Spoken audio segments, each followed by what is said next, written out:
I've always wished, particularly on Christmas Eve, that I didn't sing in the choir.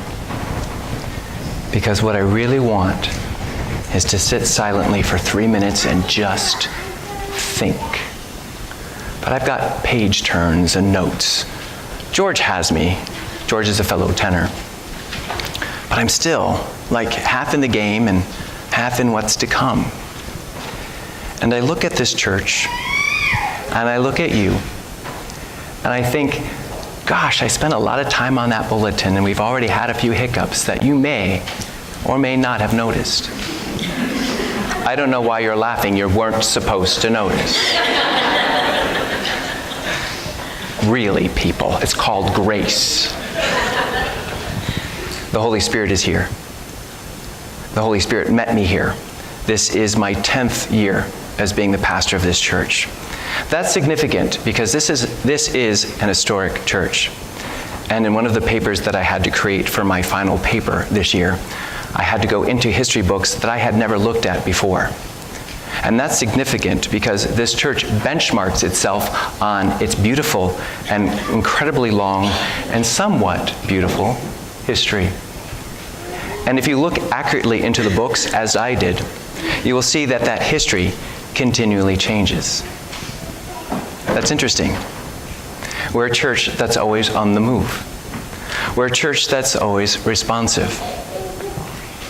I plot and I plan. This bulletin that we've already goofed up was like hours of work. Hours of work.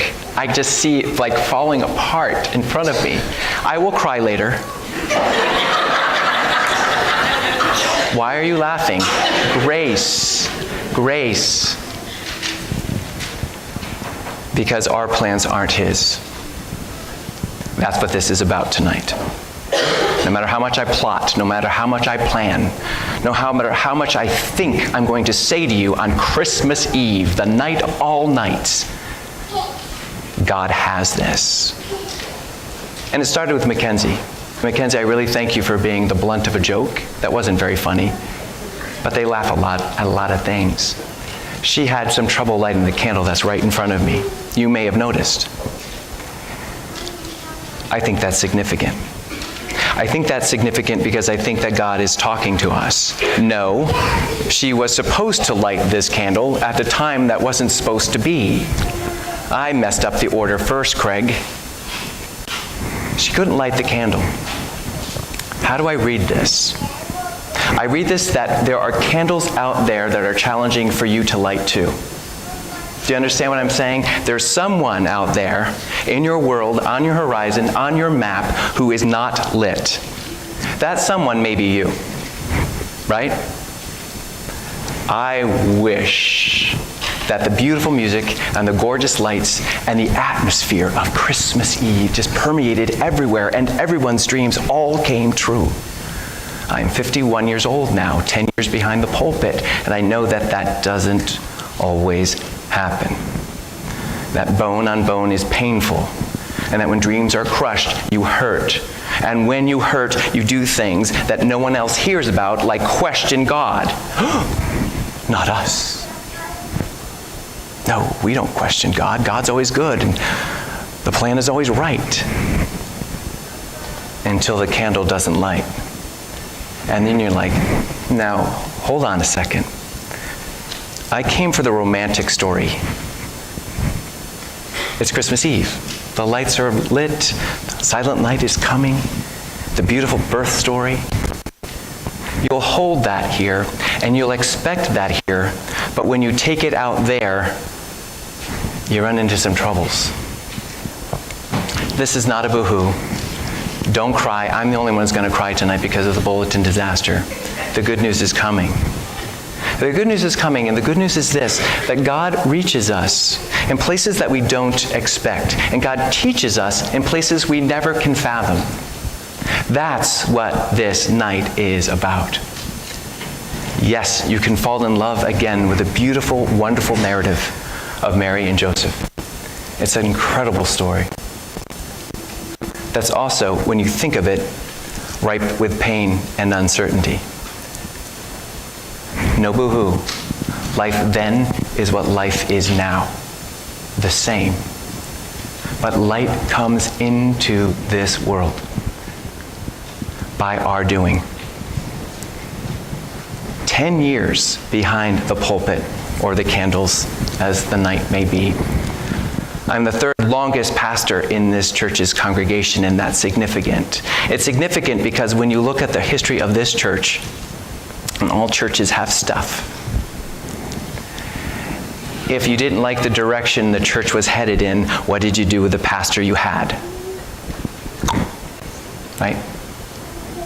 I'm not saying that I'm doing something right. I'm saying that God is leading this church. Did you notice something around and behind me? This is what this church does. It responds to the Spirit of God. Imperfectly? Oh, yes. Do we grumble? Do we fall flat on our faces? Do we have council meetings that should be half the length that they are sometimes? But we still want that candle to be lit. We want that joy in the world to be heard and known. And we do it. These presents around me are presents that the congregation continues to give. It's taken me a long time to figure some things out.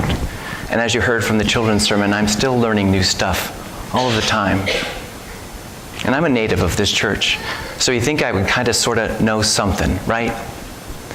But I realized this in my 10th year at this church, that it's not a small church, and it's not a rural church. It's a mission-based church. When this congregation knows that it needs to do something, when a candle needs to be lit, don't get in their way. Join them.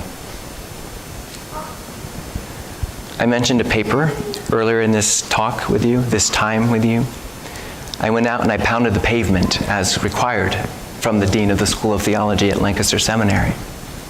And I realized what a lot of people say about the institution of church, that it's full of its challenges, or that it's insincere, or that it's hypocritical, or that it says one thing and does something else. You may have heard this. You may have said this. And I'm glad to say tonight that the Spirit leads this church. Tuesday night, we're still pulling together Christmas Eve. And Robert, who hates when I mention his name, so I'm not even looking at him. No, he does. And I will catch something for this later. He said, hey, traditionalist, me, why don't we do something different at the end of this service? For 9 years or beyond, the last hymn sung in this church on Christmas Eve, anyone want to take a guess? Silent Night. Oh, you're good. It'll be Joy to the World tonight. We can't keep this glow here. We can't keep this romantic feeling here. It's not going to work. It's not going to work for you. It's not going to work for the person whose candle isn't lit. It's got to get out there.